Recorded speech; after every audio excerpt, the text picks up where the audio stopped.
ओम नमः शिवाय। आज हम एक बहुत ही सरल लेकिन गहरी बात साझा करेंगे। आज हम बात करेंगे मीरा के ऊपर। मीरा जो कि प्रेम, भक्ति, साहस और समाज के बंधनों को तोड़ने का एक बेहतरीन उदाहरण है। मीरा के बारे में आपको समझना चाहिए कि मीरा जैसी कवित्री, एक भक्त, बिरला ही कोई युगों में एक होता है जो युग परिवर्तन कर दे। मीरा के बारे में बहुत सारी कहानियां प्रचलित हैं। एक कहानी प्रचलित है कि मीरा द्वारका में गई, कृष्ण के मंदिर के अंदर, और उनके मूर्ति के सामने खड़ी हुई और कृष्ण की मूर्ति में समा गई।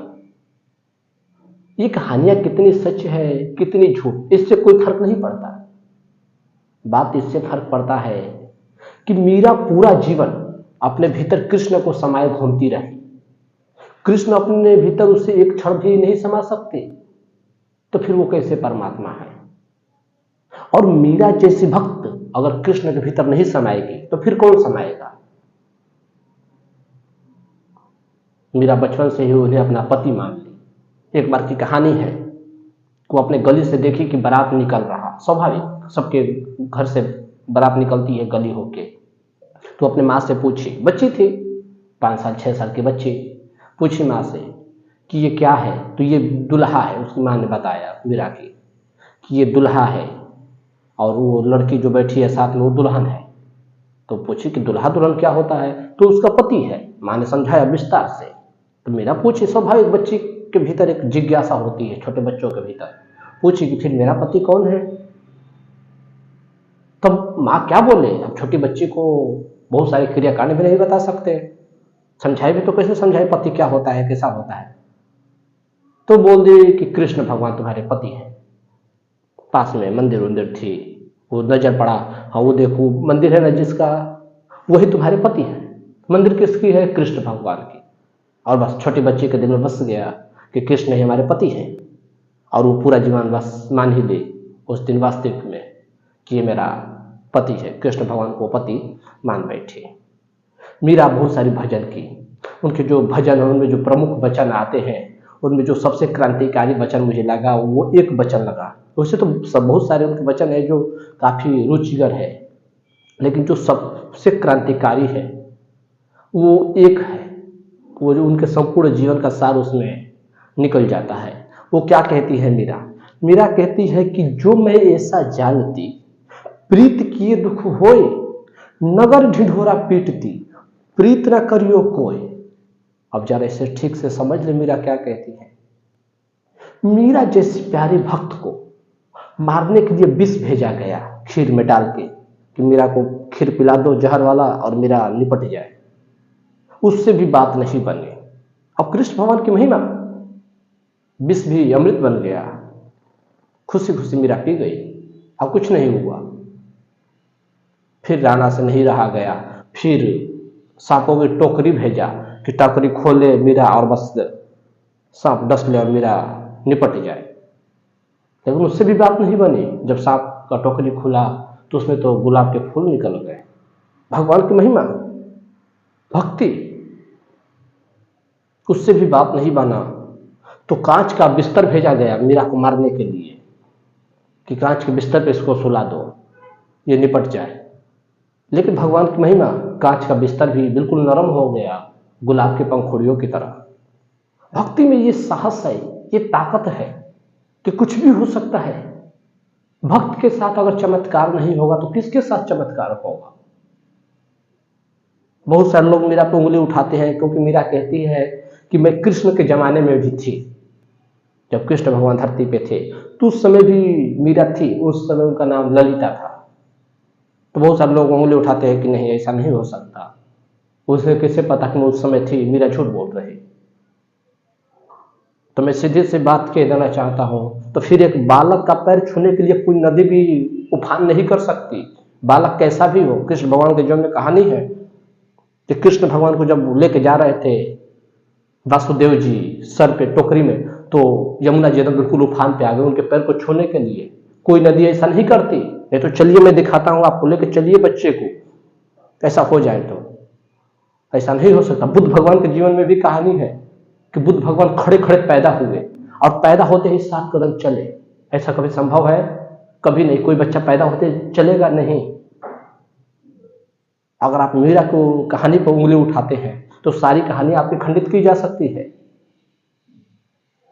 जितने भी कहानी आप बना रखे हैं ना, सब में विरोधाभास है। मीरा ने जब खुद बोल दिया कि मैं उस समय थी, तो बस आपको उंगली उठाने का कोई हक नहीं बनता। आप कौन होते हैं उंगली उठाने वाले? उंगली तो आपके सारे कहानियों पर उठ सकती है। शंकर भगवान के जीवन की कहानी है, जो अपने बच्चे के सर के ऊपर हाथी का सर लगा दिए। एक बच्चा 12 साल का कितना छोटा होता है, और उसके ऊपर हाथी का सर कभी फिट बैठेगा? हमारे ऊपर फिट नहीं बैठेगा हाथी का सर। हाथी का सर इतना बड़ा होता है, और हमारा शरीर, ये शरीर से बड़ा तो सर हो जाएगा। तो फिर वो कहानियां, वो भी फिर काल्पनिक है। अगर आप मीरा की कहानियों को काल्पनिक कहते हैं तो सारी कहानियां काल्पनिक सिद्ध हो जाएंगी। इसलिए मैं कहता हूं कि किसी को उंगली उठाने का कोई अधिकार नहीं है। जब मीरा ने बोल दिया बस मैं राजी हूं, काम खत्म, अब आपको बोलने का कोई अधिकार नहीं है। लेकिन ये समाज किया क्या? मीरा जैसे प्यारी भक्त को भी बिस्तर दिया कांच का सोने के लिए, विष भेज दिया मारने के लिए, सांप भेज दिया मारने के लिए, और अपने आप को बहुत बड़ा धार्मिक समाज कहता है। ये समाज प्रेम की बातें तो करता है, लेकिन उसके अनुभव में भी प्रेम है। इस भ्रांति में मत रहिएगा आप, इस भ्रांति को तो तोड़ ही दीजिए। ये पूरा समाज बात करता है कि प्रेम को बढ़ावा दो, प्रेम को बढ़ावा दो, लेकिन जब उसी की बच्ची किसी से प्रेम कर लेती है तो वो हत्या करने पे तुल जाता है अपनी बच्ची की, या वो जिससे प्रेम करती है उसकी हत्या करवा देता है। उस समय उसकी सारी करुणा मर जाती है।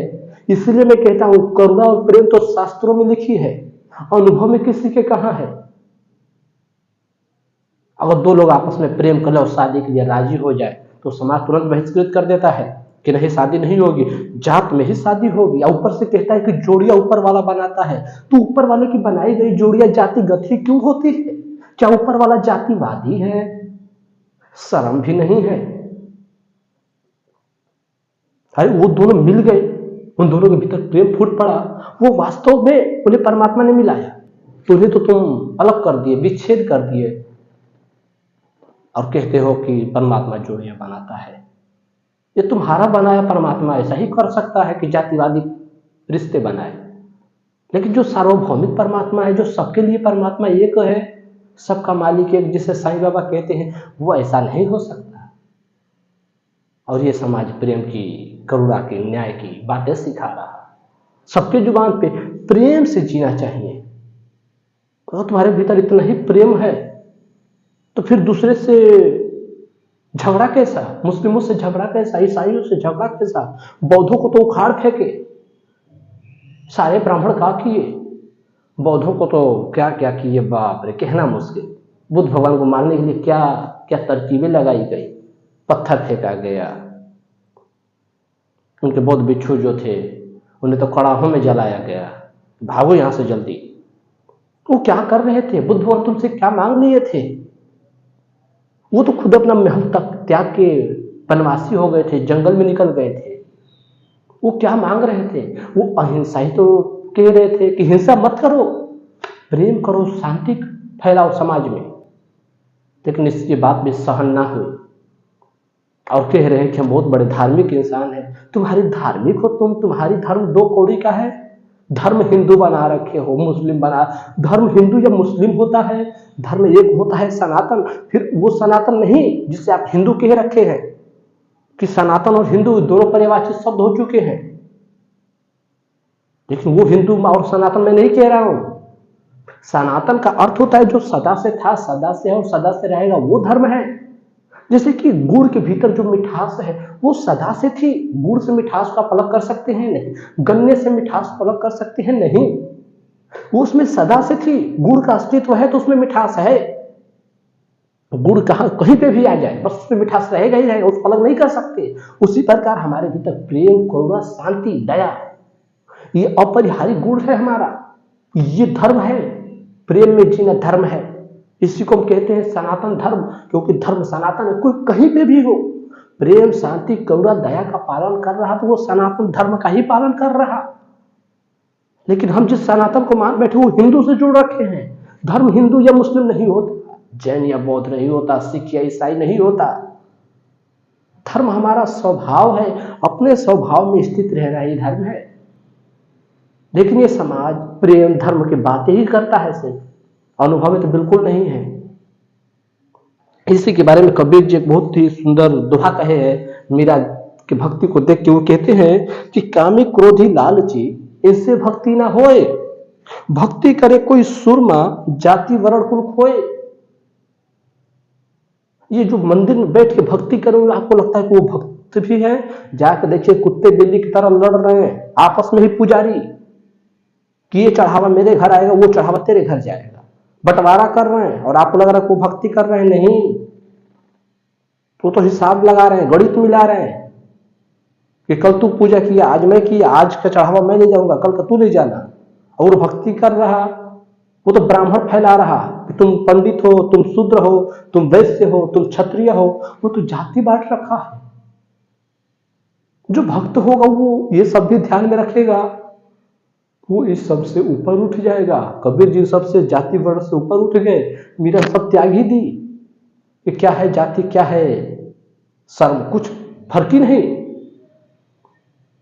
हम मीरा की कहानियां बड़े चाव से सुन लेते हैं, लेकिन जरा आप विचार करिए कि अगर हमारी पत्नी मीरा हो जाए और गली गली द्वार द्वार गीत गाने लगती तो फिर हम क्या करते? हम भी वही करते जो राणा ने किया। हालांकि हमने कहानी में जब भी पढ़ा तभी हमें लगा कि राणा भी कितना दुष्ट हरामी इंसान था, मीरा जैसे प्यारी भक्त को विष का प्याला भेज दिया, सांप भेज दिया मारने के लिए। लेकिन हम भी वही करेंगे जो राणा ने किया, क्योंकि इज्जत बचाना है कि हमारी पत्नी गली गली घूम रही है, इज्जत कपड़े का तो कोई ख्याल ही नहीं। हमारे जीवन में सबसे बड़ी समस्या पता है क्या है? हम इज्जत आबरू बचा के परमात्मा को पाना चाहते हैं। हम चाहते हैं कि कैसे भी करके ये समाज भी बच जाए, ये समाज भी मिल जाए और परमात्मा भी मिल जाए। हम बहुत होशियार हैं, जो कबीर नहीं कर सके, जो बुद्ध नहीं कर सके, जो मीरा नहीं कर सकी, वो हम करना चाहते हैं, जो कि कभी संभव नहीं है।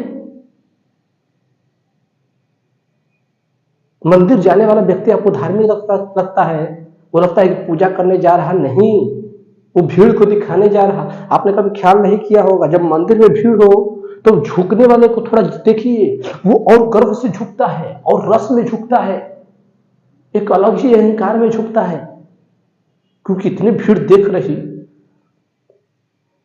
और लग रहा कि वो धार्मिक। वो धार्मिक नहीं है, वो अध्यात्म का चादर ओढ़ने का नाटक कर रखा है। उसके भीतर तो क्रोध बैठा। हम अपने जीवन की घटना बताऊं, अभी मैं जिस कंपनी में काम कर रहा हूं, एक लड़की से मुझे इश्क हो गया, दिल आ गया, दिल धड़क गया किसी को देख के। स्वाभाविक है, हर इंसान को प्यार होता है। अगर किसी के अंदर प्यार किसी से ना हो तो फिर वो इंसान ही कहाँ रहा? इंसान के भीतर तो करुणा और प्रेम रहेगा ही रहेगा। तो एक लड़की पसंद है, वहां के एक सुपरवाइजर है, वो आते ही भगवान को प्रणाम करता है। लेकिन जब उसने देख लिया कि इन दोनों में लगता है कि बात बन जाएगी, लड़की का भी मन है और इसका भी है, तो तुरंत मेरा सीट चेंज कर दिया, तुरंत टारगेट कर लिया, दूसरे पॉइंट को पकड़ के मुझे टोकने लगा, सिर्फ एक बात के लिए कि ये जल्दी यहां से निकले। लेकिन मेरी आर्थिक मजबूरी, मुझे पैसे चाहिए इस समय, और बस मैं उससे दूरी बना ली, उस लड़की से, क्योंकि मुझे पता है कि अगर थोड़ा सा भी मैं आगे बढ़ा, अगर लड़ तो जाऊं मैं 2 मिनट में, 2 मिनट ना टिके वो मेरे सामने सुपरवाइजर, 2 कौड़ी की उसकी हैसियत नहीं है मेरे सामने किसी भी एंगल से। लेकिन मजबूरी, सत्ता उसके हाथ में, तुरंत लात मार देगा और मैं बाहर चला जाऊंगा, और बस मुझे पैसे की मजबूरी है, इसलिए चुप हूं। और कभी कभी एक बात मैं अपने अनुभव से बता देना चाहता हूं कि अगर आप किसी से प्रेम करते हैं, अगर आप उससे नहीं बोलते हैं, तो मौन आप दोनों के बीच में प्रेम नहीं, गलतफहमियां बढ़ा देगा। और हमारे बीच यही हो गई। अब वो लड़की से मैं कुछ बोला ही नहीं, उसने बहुत बार मुझे अवसर दिया कि ये बोले, वो सामने से आकर कई बार मुझे हिंट करी, बोली, लेकिन मैं चुप रहा, मैं एक शब्द नहीं बोला, और उसका प्यार नफरत में बदलता गया। सिंपल सी बात है, ऐसा हो जाएगा किसी के साथ भी। लेकिन मैं क्या करूं, मैं मजबूर हूं, कैसे कहूं कि सुपरवाइजर टारगेट में है हम लोगों के। अगर मैं थोड़ा भी कुछ किया तो बस ये तुरंत मुझे टारगेट करेगा, किसी और बहाने से बस मुझे यहाँ से निकालेगा, जो कि मैं नहीं चाहता। मेरी आर्थिक स्थिति अभी मजबूरी में है, मुझे अभी पैसे की जरूरत है और किसी चीज की नहीं।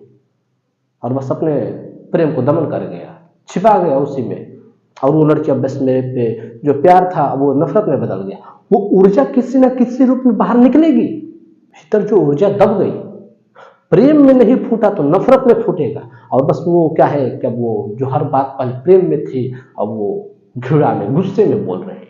और मैं चुपचाप सह रहा हूं, क्योंकि मुझे पता है कि वो बुनियाद से गलत नहीं है, वो मुझे बोलना नहीं चाहती, बस उसके भीतर एक आग बैठ गया है कि क्या बात है मुझसे बोला नहीं, और गलतफहमियां यहीं पे क्रिएट हो गई। और वो हर बात मुझे गुस्से में चिड़चिड़ा के बोल रही, और मैं चुप हूं। मुझे पता है कि जवाब देना यहाँ पे उचित नहीं, क्योंकि उसकी गलत नहीं, वो गलतफहमी के शिकार हो चुकी है। लेकिन कहूं भी तो कैसे कहूं कि गलती ना मेरी है ना तुम्हारी, यहाँ पे गलती तीसरे के सुपरवाइजर की है। इसलिए वो मेरा सीट तुरंत चेंज कर दिया, और आगे एक कदम भी बढ़ा तो बस या तो तुम्हारी नौकरी जाएगी या मेरी जाएगी, और मैं दोनों नहीं चाहता। तो खैर यही मैं कहना चाहता हूं, ये समाज प्रेम की बातें करता है, आते ही वो पूजा करता है, राम राम करते आएगा, कृष्ण कृष्ण करते आएगा। साईं बाबा की एक तस्वीर लगाए, आते ही प्रेम तुरंत प्रणाम करेगा उन्हें। और जब देख रहा कि कोई तो प्रेम कर रहे हैं तो तुरंत अड़चन डाल दे रहा है। जलन ईर्ष्या का भाव है उसके भीतर, बस और कुछ नहीं। कि मैं सुपरवाइजर हूं, मैं कर नहीं पा रहा और ये कर पा रहा। 2 दिन का छोकरा आया, और यह समाज सिखाता है ना कि हमें भगवान की कहानी खूब कहेगा, कि हमें राम की बात सुननी चाहिए, फलाना की बात सुननी चाहिए, कृष्ण की बातें बताएगा। लेकिन अनुभव में 2 कौड़ी का नहीं है, उसके भीतर प्रेम और करुणा। प्रेम तो ईश्वर का प्रसाद है, वरदान है, उसमें जियो। लेकिन ये समाज जीने भी नहीं देता। तो आप समाज की फिक्र ही मत करिए, आप अपने धुन में लगे रहिए। मेरे भीतर बस प्रेम है, बस प्रेम है, सबके लिए प्रेम है। 2 बातें कोई बोल दे रहा, मुझे पता है वो क्यों बोल रहा सामने वाला, इसलिए नहीं कि उसको मुझसे कोई बुनियाद में दुश्मनी है, नहीं। भीतर कोई बात खटक गई, गलतफहमी का कोई शिकार हो गया, और मैं समझ रहा हूं कि सामने वाला गलतफहमी का शिकार है, बस इसलिए चुप हूं। वो जो भी बोल दे रहा ना, बस मैं उसे स्वीकार है, क्योंकि मैं समझ रहा हूं उसकी गलती है नहीं,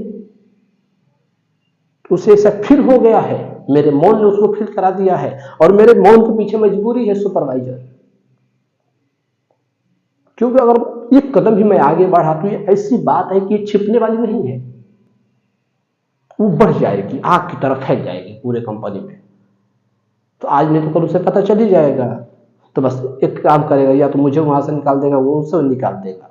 और मैं दोनों नहीं चाहता। वो भी मजबूरी में जॉब कर रही, और मैं तो हूं ही मजबूर पैसे की वजह से। नहीं तो उसकी औकात तो 2 मिनट में दिखा देता है, लेकिन मजबूरियों के हाथ बिक गए मेरे जज्बात, बस दमन कर गया। जो प्यार था बस दिल में, कोई बात नहीं, इजहार की क्या जरूरत। अगर उसके दिल में मेरी एक बात समझ आ गया, और उसके दिल में मेरे प्रति कुछ भी होगा तो कभी ना कभी हम जरूर मिल जाएंगे, कभी ना कभी हम संपर्क में जरूर आ जाएंगे। और अगर उसके दिल में कुछ नहीं है तो फिर संपर्क में आके भी क्या मतलब, एक दिन हम बिछड़ ही जाएंगे। तो बस मुझे धैर्य है, मुझे सब्र आ गया है जीवन में, इससे आगे मैं क्या कहूँ। तो यही मैं कहना चाहता हूँ कि जीवन में प्रेम भक्ति की हम बातें करते हैं, लेकिन अनुभव में नहीं उतारते। हम दूसरे को प्रेम के देख के चल जाते हैं। यह समाज सिर्फ ऊपर से आवरत कर रखा है प्रेम का चादर, बुनियाद में उसका नहीं है। बुनियाद में तो बेईमान ही है। बेईमान इंसान कुछ भी करेगा ना, उसको बुनियाद में बेईमानी बैठी रहेगी।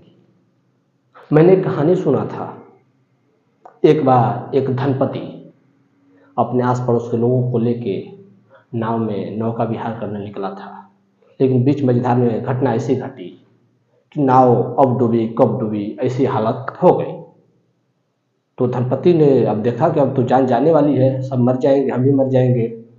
तो उसने भगवान से प्रार्थना की कि हे भगवान, अगर तूने आज बचा लिया ना मुझे, तो जो मेरा महल है, कोठी है, मैं उसको बेच के सब दान कर दूंगा, गरीबों में बांट लूंगा। उसके जो साथ वाले बैठे थे आस पड़ोस के, वो तो दंग रह गए उसकी बातें सुन के कि ये कंजूस आज तक 1 रुपया दान किया नहीं। नए भिखारी जब आते थे उसके गांव में, तो जो पुराने भिखारी वहां के थे वो समझाते थे कि ये कोठी देख के मत जाना, वहां पे तुझे लगेगा कि ये कोठी बहुत बड़ी है, महल है, तो वहां पे तुझे कुछ मिलेगा, कुछ नहीं मिलेगा। आज तक वहां से किसी को कुछ मिला ही नहीं, तो तू जाना ही मत उस द्वार पे। तो ऐसा वो कंजूस था। तो आस पड़ोस वाले ये बातें सुन के दंग रह गए। वो महल बेच के सारा दान कर देगा। उस महल की कीमत करीब करीब उस समय के हिसाब से 5 लाख के आसपास थी, 5 से 10 लाख के बीच में थी। और ये बेच के दान कर देगा। सब भौचक्के रह गए और किस्मत नाव बच गई, किनारे पे आके लग गए। अब इसका मतलब ये नहीं कि परमात्मा सुन लिए, परमात्मा को 5 लाख रुपये से बहुत लगाव था, नहीं। अचानक कोई इंसिडेंस इत्तेफाक बच गए, डूबती नाव बच गई, किनारे पे आके लग गई। अब तो सारे आस पड़ोस देख रहे हैं कि अब तो बेच के दान करना ही चाहिए, बोल भी दिया है। तो उसने गांव में नीलामी लगवाई कि मेरी कोठी की नीलामी की जाए, और उसके साथ में एक बिल्ली रख दिया। नीलामी किस हिसाब से लगवाया? कोठी की कीमत 1 रुपया और बिल्ली की कीमत 5 लाख रुपए। गांव वाले तो बहुत झक्के रह गए। उसने कहा कि बस यही मेरा रूल है बेचने का, कोठी 1 रुपये में जाएगी, बिल्ली 5 लाख की जाएगी। अब लोग खरीदने वाले देख रहे हैं कि वाकई ये बिल्डिंग है 5 लाख की। तो लोग कहे कि काम करो, तुम बिल्ली रख लो, मुझे महल दे दो। वो बोला कि ये बात हो ही नहीं सकता, दोनों साथ में बेचना है, दोनों को कंबाइन कर रखा हूं मैं। बिल्ली के साथ ही ये अटारी बेची जाएगी। तब खरीदने वाले जानते थे कई कि महल तो है ही 5 लाख की, तो उसमें क्या फर्क पड़ता है, 5 लाख 1 रुपया दे के खरीद ले। 5 लाख 1 रुपया दे के उसको खरीद लिए। और वो क्या किया, वो 5 लाख को रख लिया और 1 रुपया गरीबों में बांट दिया, क्योंकि महल पे दाम 1 ही रुपये मिले थे, बांट दिया।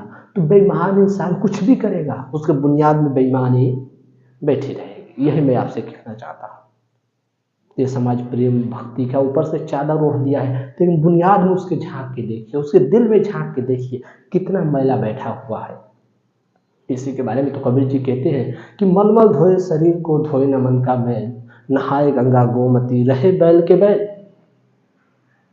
चले गए काशी काबा, नहा लिए तीर्थ स्थानों पे, पवित्र स्थानों पे, और तुम सोचते हो कि तुम बहुत बड़े पवित्र होगे। नहीं, पहले मन को साफ करो। कब तक शरीर को चमकाओगे? शरीर तो एक दिन ऐसे भी चला जाएगा, राख हो जाएगी। लेकिन लोग नहीं समझते। तो उम्मीद है कि आप समझे होंगे कि प्रेम भक्ति हम बातें करते हैं, लेकिन हमारे अनुभव में बिल्कुल नहीं है। यह समाज सिर्फ सिखाता है, लेकिन अब जब उसी की बच्ची, उसी का पुत्र किसी से प्रेम कर लेता है, तो सब भूल जाता है प्रेम शास्त्रों की बातें। क्योंकि प्रेम सिर्फ शास्त्र में लिखी है और वो उसे तोते की तरह दोहरा रहा, अनुभव में तो बिल्कुल नहीं है। तो आज के लिए बस इतना ही, फिर मिलते हैं एक और नई वीडियो के साथ। ओम नमः शिवाय।